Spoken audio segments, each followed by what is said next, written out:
അതിന്റെ ലിങ്ക് ബയോയിലുണ്ട്. നിങ്ങൾക്ക് രജിസ്റ്റർ ചെയ്യാം. ഇനി എവിടെ, ഇനി എന്ത് ചെയ്യണം, ഇനി എങ്ങോട്ട് തിരിയണം, എങ്ങനെ ജോബ് കിട്ടും.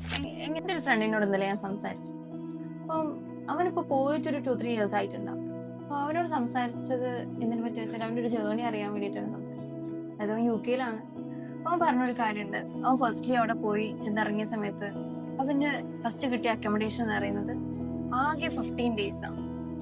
നമ്മൾ ആദ്യമായിട്ട് ഒരു നാട്ടിൽ പോയി നമ്മൾക്ക് കിട്ടുന്ന ഒരു അക്കോമഡേഷൻ വെറും 15 days എന്ന് പറയുന്ന സമയത്ത് നമുക്ക് അടുത്ത അക്കോമഡേഷൻ, അടുത്തൊരു സ്റ്റേ എവിടെ കിട്ടും എന്നുള്ളൊരു സ്ട്രഗിളൊക്കെ ആ 1 week ഫുള്ള്. പിന്നെ ആണെങ്കിൽ നമ്മൾ +2 കഴിഞ്ഞിട്ടുള്ള ആൾക്കാരോ അങ്ങനെയൊക്കെയുള്ള ആൾക്കാരൊക്കെ പോകുന്നുണ്ടാവുക. അവർക്ക് ഈ ലൈഫുമായിട്ട് നേരിട്ടൊരു എക്സ്പോഷർ ഉണ്ടാവില്ല. അവിടെ പോയതിന് ശേഷം ഇരിക്കാം എന്ത് ചെയ്യണം, എങ്ങനെ ചെയ്യണം എന്നൊക്കെ അവർ ലേൺ ചെയ്ത് തുടങ്ങുന്ന ഒരു സമയം.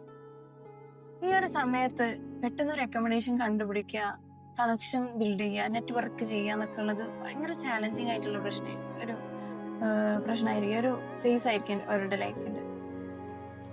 ഈ ഒരു പ്രശ്നങ്ങളൊക്കെ സംസാരിക്കാൻ ഒരാളുണ്ടായിരുന്നെങ്കിൽ, ഇതിനൊരു പ്രോപ്പർ ഗൈഡൻസ് ഉണ്ടെങ്കിൽ ഇതെങ്ങനെ മെന്റലി നമ്മൾ സർവൈവ് ചെയ്യണം, ഇതിനെങ്ങനെ നേരിടണം എന്നൊക്കെ പറഞ്ഞ ഒരാളുണ്ടെങ്കിൽ നിങ്ങൾ ആഗ്രഹിച്ചിട്ടുണ്ടാവില്ലേ? ഇതൊക്കെ ഇങ്ങനത്തെ പ്രശ്നങ്ങളൊക്കെ ഡീൽ ചെയ്യാനും അതുപോലെ തന്നെ നിങ്ങളോട് സംസാരിക്കാനും ഇതിനൊരു ഗൈഡൻസ് പ്രൊവൈഡ് ചെയ്യാനൊക്കെ നമ്മളൊരു വെബിനാർ സെറ്റ് ചെയ്യുന്നുണ്ട്. അതിന്റെ ലിങ്ക് ബയോയിലുണ്ട്. നിങ്ങൾക്ക് രജിസ്റ്റർ ചെയ്യാം താല്പര്യമുള്ളവർക്ക്.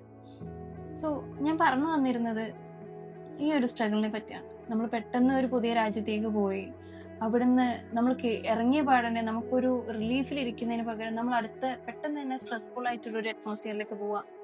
ഇനി എവിടെ, ഇനി എന്ത് ചെയ്യണം, ഇനി എങ്ങോട്ട് തിരിയണം, എങ്ങനെ ജോബ് കിട്ടും, എങ്ങനെ പോവും യൂണിവേഴ്സിറ്റിയിലേക്ക് ആക്സസ് കിട്ടുക, എങ്ങനെ പോവാം, അങ്ങനത്തെ കുറേ ചോദ്യങ്ങൾ നമുക്ക് ഉണ്ടാവും.